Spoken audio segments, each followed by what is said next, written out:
Mercredi 28 avril 2021, chers internautes, ravis de vous retrouver pour cette autre sortie de la revue de presse sur JDC Plus TV. En ouverture de cette édition, on parle santé avec l'Action qui fait savoir que la vaccination de masse contre la Covid-19 au Cameroun débute ce 28 avril. La cible, toutes les personnes âgées de 18 ans et plus n'ayant pas été exposées à la maladie pour une période de 6 mois avant la prise du vaccin. Tel qu'indiqué par l'Action, la vaccination se tiendra dans tous les centres de vaccination Covid sur l'ensemble du territoire national et ils sont d'un peu plus de 200. On reste dans le registre santé avec le quotidien Le Jour qui titre en pied de une « Santé publique qui a peur des vaccins » dans le cadre de la commémoration de la semaine de la vaccination qui a débuté le 24 avril dernier et s'achèvera le 30 avril.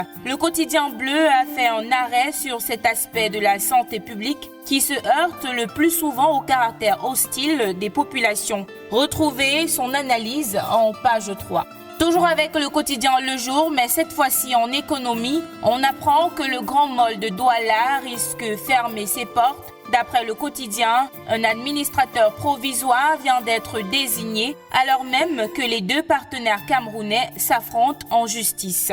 Et puis, ce fait divers depuis la prison centrale de Nkondengui à Yaoundé, la rédaction du quotidien Le Jour écrit que la cellule de l'ex-directeur général de la CRTV, Amadou Vamoulke, a été perquisitionnée au lendemain de sa correspondance adressée au ministre de la Justice. Il en ressort que 2 téléphones portables et des documents personnels du journaliste ont été saisis. Ça, c'est en tout cas ce que nous dit Le Jour avec précision en page 2.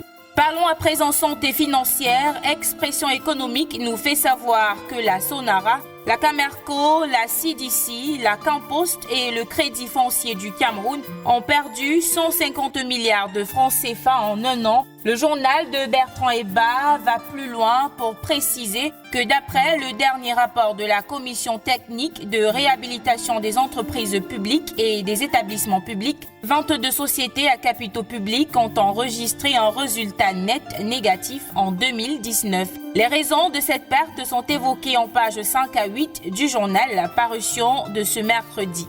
En matière de dette publique, Repère nous informe que l'ardoise s'alourdit de 410 milliards de francs CFA. Le montant est passé de 10 164 milliards à septembre 2020 à 10 574 milliards à fin mars 2021. À l'occasion de la commémoration de la Journée mondiale de la propriété intellectuelle le 26 avril dernier, le quotidien L'économie donne des raisons sur l'importance pour une PME de protéger son nom commercial.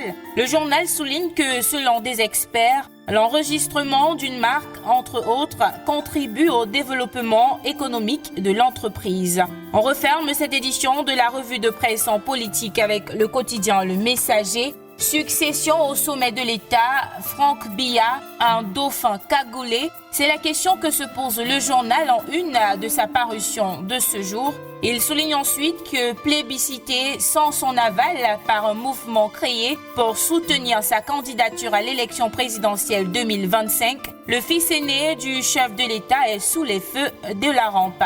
Et voilà qui vient mettre un terme à cette édition de la revue de presse JDC Plus TV. Merci de nous avoir regardés. Demain est un autre jour.